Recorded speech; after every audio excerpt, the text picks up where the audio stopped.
মানিকগঞ্জ ২ আসনের সাবেক সংসদ সদস্য ও কণ্ঠশিল্পী মমতাজ বেগমকে ঢাকার সিএমএম আদালতে তোলার কথা রয়েছে আজ। আদালত চত্বরে আছেন আমাদের সহকর্মী স্বপন আহমেদ। আমরা বিস্তারিত জানতে তার সঙ্গে সরাসরি যুক্ত হচ্ছি। স্বপন, কখন নাগাদ তুলবে বা সেখানে আসলে কি জানতে পেরেছেন এই বিষয়ে আমাদেরকে জানাবেন।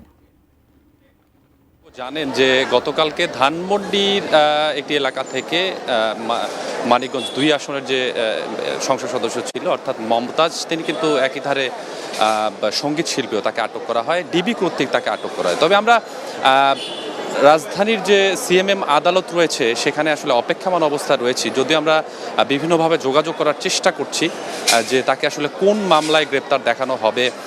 যদিও আমরা যতটুকু জানতে পেরেছি যে যেহেতু তার সংসদীয় আসন ছিল মানিকগঞ্জ ২, সেখানেও কিন্তু তার অসংখ্য বৈষম্য বিরোধী ছাত্র আন্দোলন সহ বিভিন্ন মামলা তার বিরুদ্ধে রয়েছে। পাশাপাশি ঢাকারও দু একটি জায়গায় তার বিরুদ্ধে মামলা রয়েছে। তবে আজকে কোন মামলায় তাকে আদালতে তোলা হবে এই বিষয়টা যদিও আমরা নিশ্চিত হতে পারিনি। তবে একটি বিষয় বলে রাখা ভালো যে আপনি জানেন যে গতকালকেই আওয়ামী লীগকে নিষিদ্ধ করে প্রজ্ঞাপন জারি করা হয় এবং প্রজ্ঞাপনের পরেই এই মানিকগঞ্জের ক্ষমতাশীল যে একটা ব্যক্তি ছিল সেটি হচ্ছে এই মমতাজ, তাকে কিন্তু আটক করা হয়। বলা যায় যে আওয়ামী লীগ নিষিদ্ধের পরপরই আসলে এই ব্যক্তিকে আটক করা হয়। এটা নিয়ে কিন্তু বেশ চাঞ্চল্য তৈরি হয়েছে।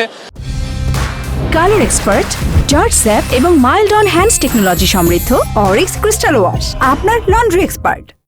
আপনি জানেন যে এর আগেও যখন ৫ আগস্টের পরে বিভিন্ন এমপি মন্ত্রী আওয়ামী লীগের যারা বিদেশ চলে গিয়েছিল, তো একটি আশঙ্কা ছিল যে হয়তো মানিকগঞ্জ ২ আসনের যে মমতাজ, সেও হয়তো বিদেশে চলে গেছেন এমন ধারণা ছিল। তবে তিনি বিদেশে যাননি, তিনি ধানমন্ডিতে একটি বাসায় আত্মগোপনে ছিল এবং খবর পেয়ে ডিবির একটি অভিযানিক দল তাকে গতকাল রাত্রে আটক করে। তবে আমরা এখন পর্যন্ত অপেক্ষমান অবস্থায় রয়েছি তাকে কোন মামলায় সিএমএম আদালতে তোলা হবে বা তার বিরুদ্ধে কোন মামলা তার রিমান্ড চাইবে কিনা এই বিষয়গুলো এখনও আমরা জানতে পারিনি। তবে কিছুক্ষণ পর হয়তো বা তাকে নিয়ে আসা হবে, তখন আমরা আরও বিস্তারিত ভালোভাবে আপনাকে জানাতে পারবো যে তাকে কোন মামলায় আটক দেখানো হয়েছে, গ্রেপ্তার দেখানো হয়েছে, পাশাপাশি তার রিমান্ড আবেদন করেছে কি না বা তার রিমান্ড মঞ্জুর আদালত থেকে কতটুকু রিমান্ড মঞ্জুর করবে কিনা।